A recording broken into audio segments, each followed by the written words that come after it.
Canaima, tell the flight 1 hours. We are reaching flight level 350, 8 security.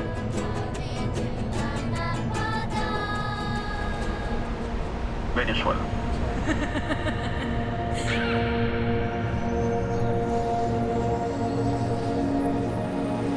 Flight 527 ready for departure.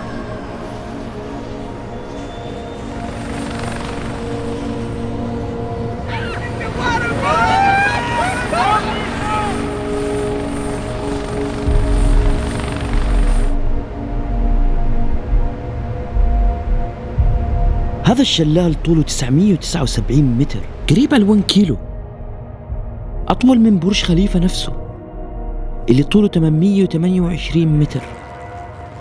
The tallest waterfall in the world. الحلقة هاي بالذات خاصة، هاي الدولة مختلفة تماماً. فوق السحاب موجود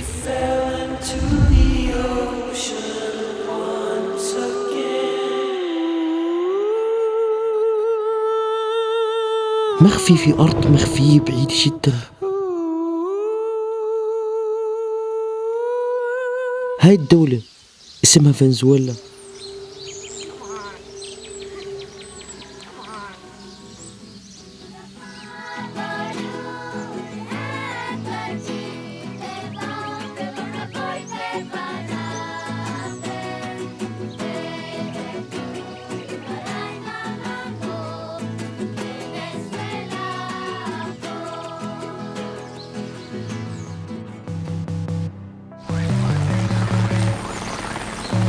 بعيدا جدا عن العاصمة كاراكاس، ساعة بالطيارة، في موجود هذا الكنز مش كثير ناس بتعرف عنه، أطول شلال بالعالم، أنجل فولز.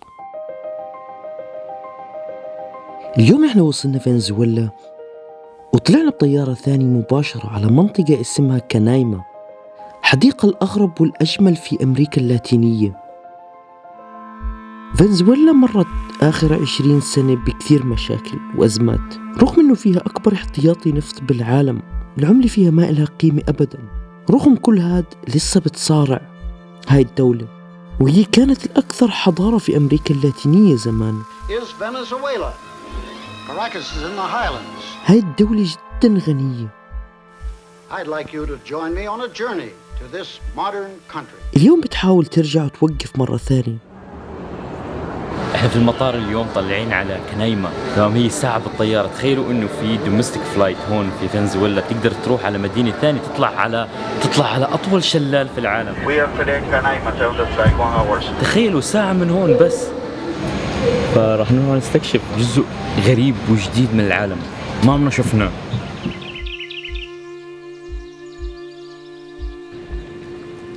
طلع أول ما تدخلوا هون تدخل على الفندق بيستقبلوك. ¿Cómo te llamas? راح بياخذنا جولة في المكان. The breakfast and the lunch. انتوا عارفين اول ما دخلنا هون رحبوا فينا وهيك، هذول من السكان الاصليين. شايفين البنت هاي من السكان الاصليين، وجنبه المطار تمشي عليه دقيقتين مشي المطار، وبس حواليه هون كله شلالات. يعني فقط من هون المطعم بتشوف الشلالات، عدد كبير هائل من الشلالات، ولكن الشلال الاكبر بده مشي كثير. Chicken, fish, meat, whatever you want. Bro, Venezuela doesn't look real. Man, this is amazing, and Canaima is like other country. Honestly, like other country. شوفوا خلفي تماما هون السكن، وامامنا مباشرة الشلالات كاملة. والله مظلومة فنزويلا، هذا الأجمل في العالم. مش كثير ناس تيجي هون. راح أشرح لكم كيف ممكن توصل هون من دون ما توصل كاراكاس، يعني لأن العاصمة خطرة، فأنت ممكن تنام جنب المطار، بعدين من المطار تاخذ لك طيارة مباشرة تيجي هون وتنعزل عن العالم، وكل شيء راح يتغير، نظرتك كلها راح تتغير عن البلد، لأنها بلد ثاني بتحسها هون. Yes. وصلنا على كنايما وراح ننام بهذا المكان العجيب 4 أيام، وكل الفندق مطل على شلالات كثير أمامنا، بس موعدنا مع أنجل فولز.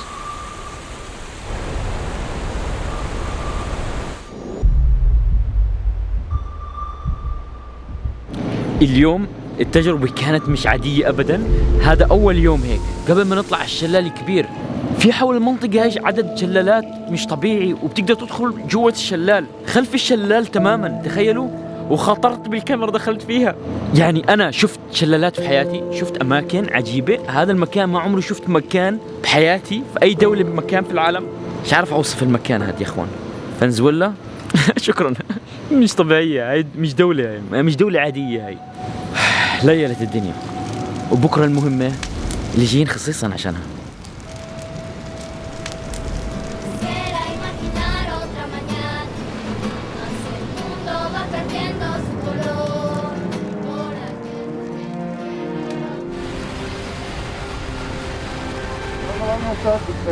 اوكي اليوم مشوارنا مختلف. قاعدين بنحط جو برو في كل مكان، في الطيارة، في الهليكوبتر، لأنه احنا طالعين. بسم الله.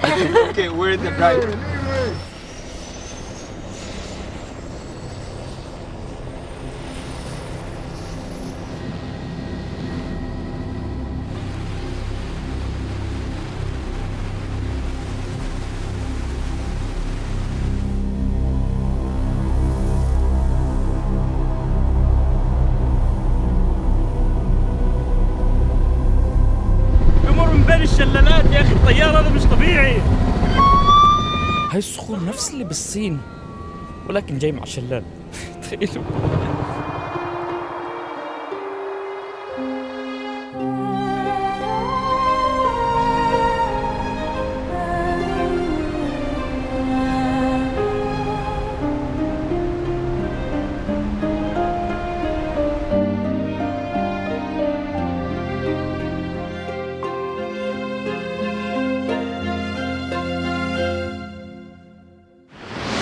حافة الأنجل فولز. شوف تخيلوا أنا فوق السحاب. هاي الحديقة هي موطن لهنود البيمون الأصليين، بس تجربة الهليكوبتر نفسها والجي لهون اللي مش طبيعي. سبحان ربنا الخالق على كل إشي شفناه. أنجل معناها ملاك، ولكن هو حقيقة اسم الشخص اللي اكتشفها، جيمس أنجل. عام 1933 لقبه أنجل وتسمت باسمه.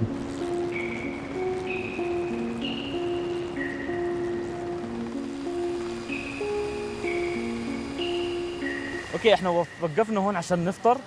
شفتوا كيف سواقته؟ اخر شيء طلعنا فوق على مكان ريفر زي جولد ريفر، عن جد نهر كامل ذهبي.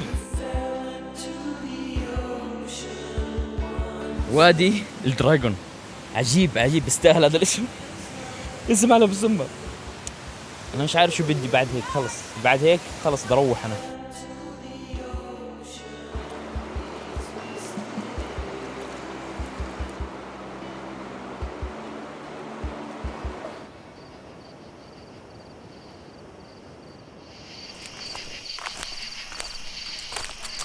اوكي يا اخوان، احنا صرنا في اخر الليل هيك. اليوم راح ننام جنب الشلال بالضبط، وقاعدين بطبخوا بالليل. شايفين مولعين النار وقاعدين بطبخوا. هاي الكامب هون المنطقة يعني بعيدة عن المكان اللي كنا فيه امبارح. هذا الكامب هون. اليوم رحنا قربنا كثير عن الشلال، كثير قربنا. تدخل هيك بين الغابات والنهر هذا الأحمر الغريب العجيب هذا اللي سببه الصخور والشجر. نهر أحمر. بعدين مرينا من بين الغابات وحتى وصلنا لعند الشلال بالضبط. مظلومة فنزويلا. هاي الدولة قبل 2013 كانت من الأغنى والأفضل. تخيلوا إنه الجواز الفنزويلي بدخلك على أوروبا واحد من الجوازات القوية في العالم. أورايت، يسعد صباحكم. خلينا أشرح لكم هالشغل. أنا جيت أصور شلال واحد فقط اللي هو الأطول هذا في العالم، ولكن طلع في 1000 شلال. كل ما تمشي شوي بتلاقي شلال. وبالهليكوبتر شفنا شلالات كثير.